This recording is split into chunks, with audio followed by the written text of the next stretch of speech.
Sorry, next part. In the previous video I pressed stop by accident. I can't do any form of editing. I'm just going to have to put this up as two separate videos. I'll get back to what I was saying. If you don't understand me, go back to the previous videos. I can't keep repeating everything. This is just a vlog of my daily life struggles. Don't waste your time with this video if it's the first one. Go back and look at the others and you'll understand much better. So anyways, yeah, today was way too much for me. My head's killing me. I can't even think straight. I do have a house. I'm not homeless at the moment, but it's about as close to homeless as you could get.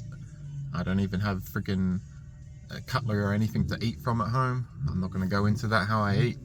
It's difficult for me to have a shower. I'm not going to go into that. In the previous video linked to this, I already said a fair bit. I'm just going to end it and go home.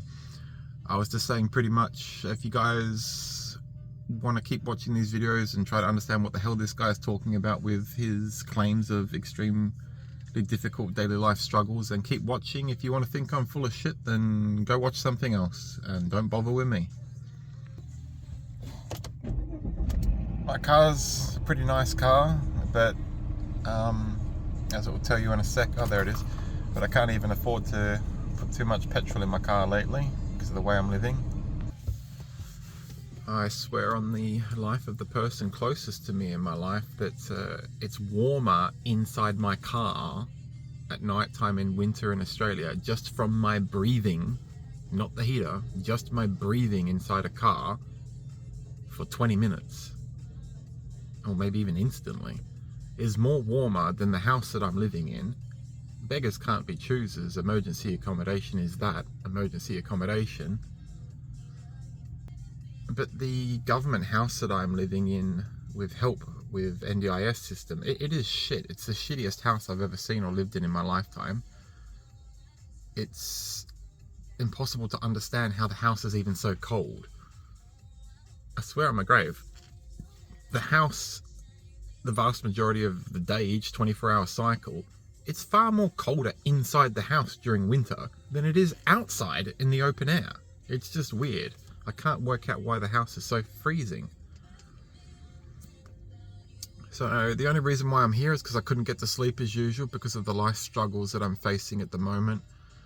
I'm overwhelmed with responsibilities that are way too much for me that I can't handle with my intellectual disability of severe short-term memory from the removal of a brain tumor when I was younger in year 12, 2001. I am 41 years old.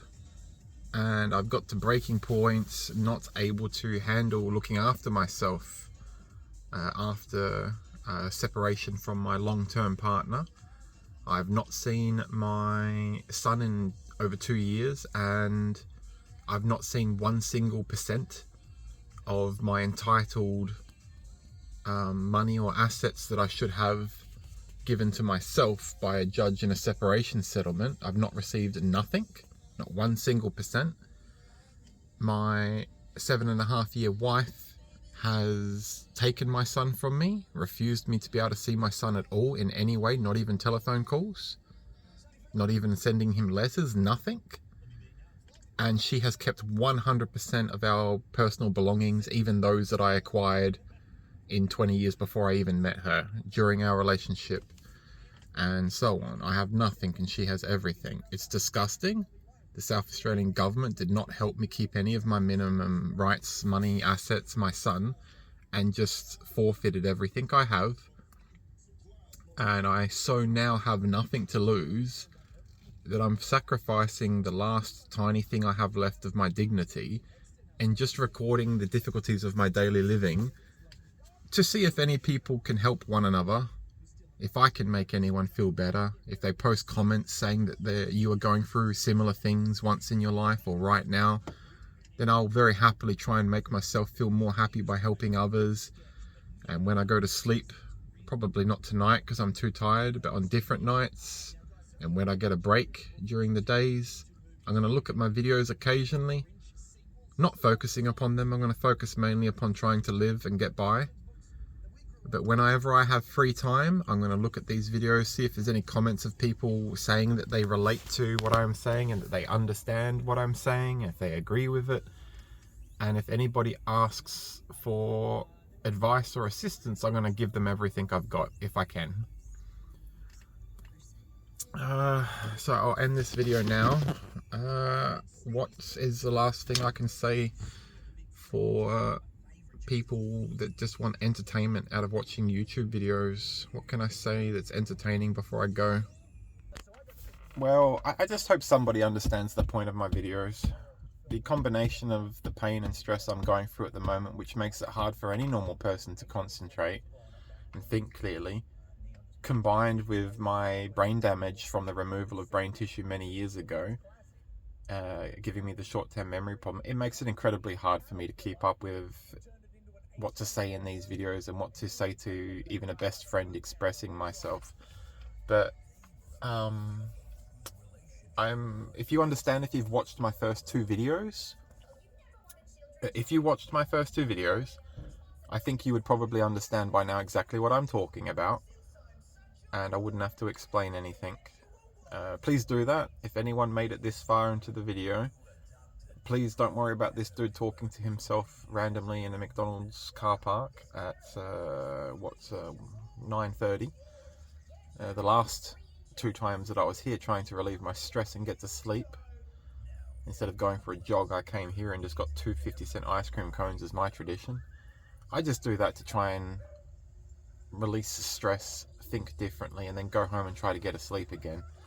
But no matter what anyone believes, every hour of my life is very painful and difficult for me, and I am hoping if I sacrifice my privacy and what's left of my dignity in making these videos, I just really hope that I can help someone else out there, and they tell me that, and they tell me that my videos helped them in some way, or that they understand what I'm going through, and even some good word decency from someone in the comment towards myself will help me keep going.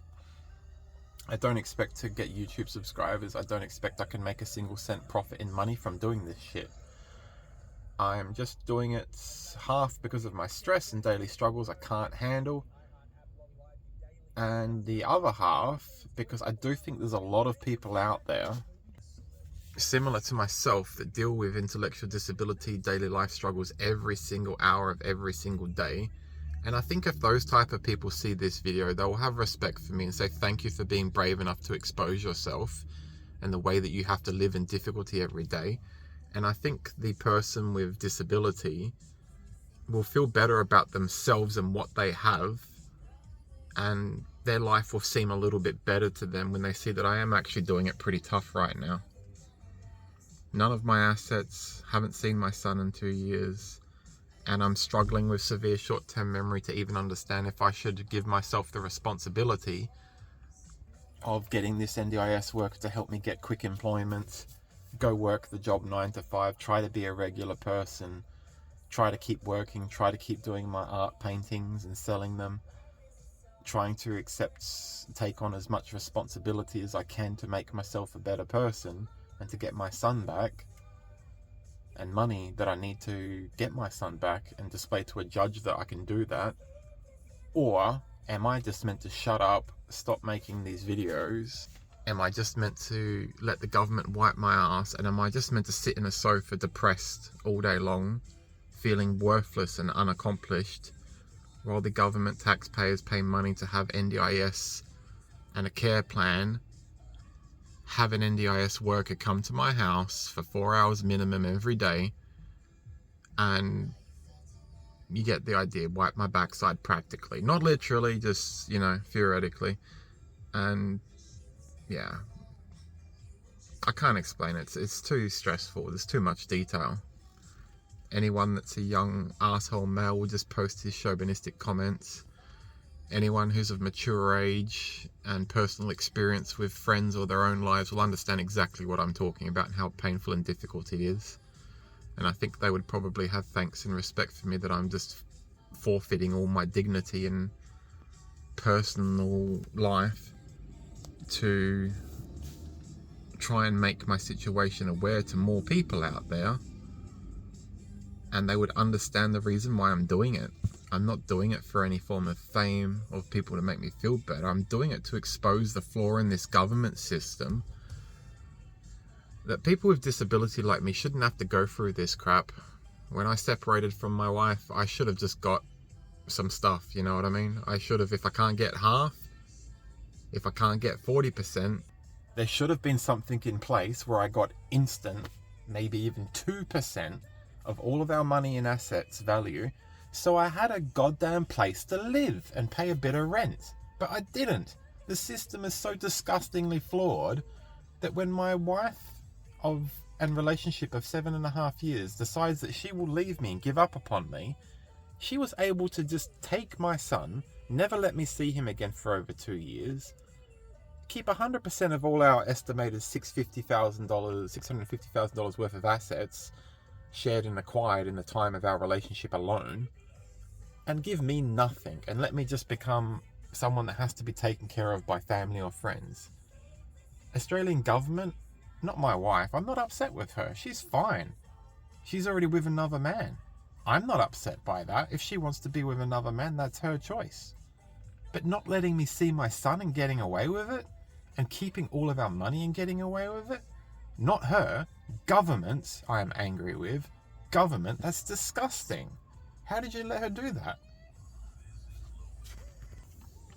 If I'm the disabled dude that suggestively is meant to be looked after by you providing me with NDIS, and I think I'm on a plan that's currently probably exceeded $80,000 a year, then why the fuck couldn't you just let me look after myself? And why couldn't you give me even like 10 or 20 grand of a separation emergency money from my 7.5 year relationship marriage with my wife and this 650 grand? Why couldn't I get that? Why couldn't I even get 10 or 20 grand as a form of instant, with a lawyer's help, emergency money application to have somewhere to live and to go look after myself? Why couldn't I receive that? Why is it legal? How is it legal that from day one till now, nearly 2 years later, one person in a relationship, the wife, can keep everything, including the child, everything, even my belongings before we met, everything, and I get nothing? Sorry for repeating myself, but I just don't think I'm not confident with my ability to explain things, and I don't think a lot of people out there would understand or believe what I'm trying to get across. They just would be too shocked to believe it. My NDIS worker that I had assisting me today, he was shocked as usual, and he said, you know, you can say he's humouring me, but I think you'd know that you would think the same thing. He said, no, Danny, that's not true. When you have a relationship end between yourself and your person's long-term relationship or your wife, she gets half, and you get half. And you're mistaken, Danny. And I said, no, mate, that's what I thought, and that's what all my friends, Australian friends, thought. We all thought that if someone's together for even something like 4 months, you're considered by government to be a couple. Even if you're two men living in the same house, you're considered a couple, I think, by the government after 4 months of living together. If you were with that woman for, like, we'll just say 8 years from now on, and got married and stuff, it's impossible that you didn't get something by now after 2 years of separation. You just made a mistake, Danny. You misinterpreted something. No, man, I didn't. I just have an intellectual disability where I can't do paperwork. None of my family members and friends took me seriously enough to help me. They all thought I could work it out on my own, which I couldn't. And there was no one from the government I could find to help me. So I just become homeless in short periods of time, a number of times, and then found a hole to roll into. And yeah, well, that's enough. Thank you for anyone that hung around all the way to this end of this video. I did repeat myself about 4 times, I'm sorry. But if you're here, you probably have enough respect for me to understand I'm going through very difficult times at the moment. It's hard to concentrate. I can't even think clearly enough to understand everything I did today and what I need to do tomorrow. I have tremendously a minimum 4 times fold too much for me to take care of than I can handle. It's mentally damaging. But I'm going to wake up tomorrow and there's going to be another NDIS worker knocking on my door. And when they've got a job of babysitting me for 4 hours, I'm going to scratch my head and I'm going to say to myself, how do you get your dignity back, man? How do you get your life back, your money, your son? Is there anything this NDIS worker can do to assist you with getting that? Or do I just sit in a chair and do nothing and let the worker do nothing? Do you get the point? It's a bit hard to explain. You post a comment down below. Tell me, am I not meant to be here? Do you think I'm not meant to be receiving the NDIS?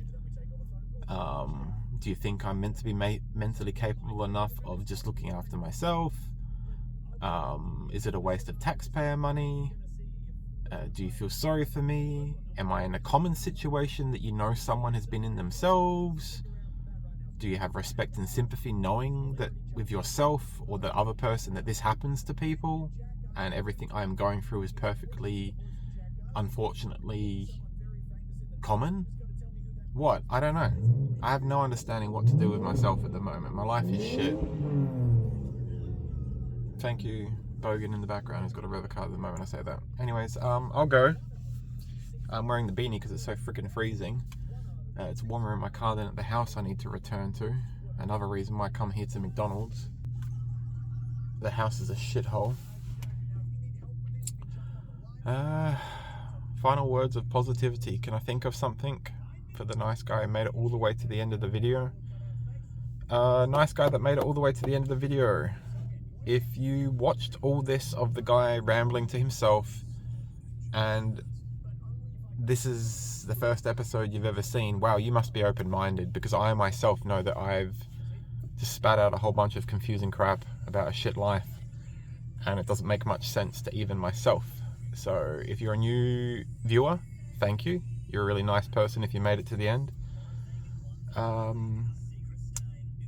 But yeah, everyone, if you didn't see my first 1 or 2 episodes, which are much more clear and easier to understand, go back and watch episode 1 and 2, and you will have a tremendously higher chance of understanding the point to this channel that I just created and the point to these videos. I'm just trying to document myself day by day, half to keep my sanity, have something to do, and the other half to try and help others and feel proud of myself one day that when I eventually get back my money and my son and a house to live in, I can hopefully show this to my son and he will have respect for me and know that his dad went through a mountain to try and get him back, and dad's life would have been better if he had just looked after himself and forgotten about his son and accepted the defeat from mum.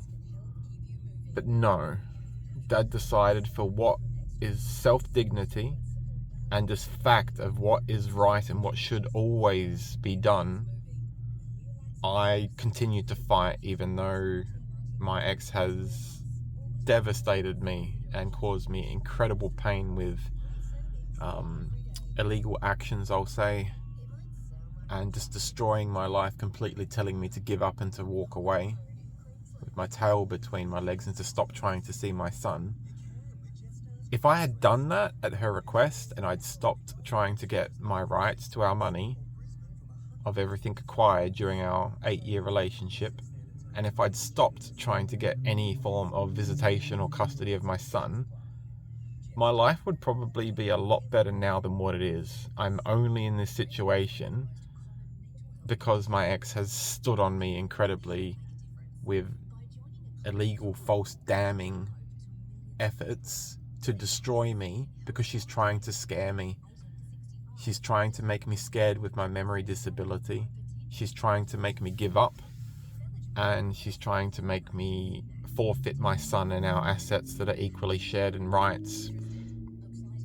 In closing, I'm not wishing to say anything negative about my previous partner in any way whatsoever, and I'm not angry or hateful in anyone on the planet in any way whatsoever. I have learnt the best way you can survive in life is by not having any form of anger towards anyone or anything, so I'm trying not to. But there is one thing that I am upset about, and I've already said it heaps of times. You guessed it, the Australian government. That is the only thing I am upset about. I'm not upset with my ex. I'm not upset with any of my friends suggestively not helping me in time to keep my minimum rights and not become homeless. but I am disgusted at the Australian government, and I hope somebody of any form of power or bigness, responsibility, can't think of the word, sorry. I hope someone who is needed sees this video one day and uses it, or gets in contact with me to not just help me, but to help others in this common situation with disability, and come up with eventual one day law changes that make it impossible for a person's intellectual disability to forfeit all their rights to the assets and children acquired and gained during a long-term relationship, and just to let the other person, in this case the woman, just walk away with everything and leave the person with disability, intellectual disability, destroyed.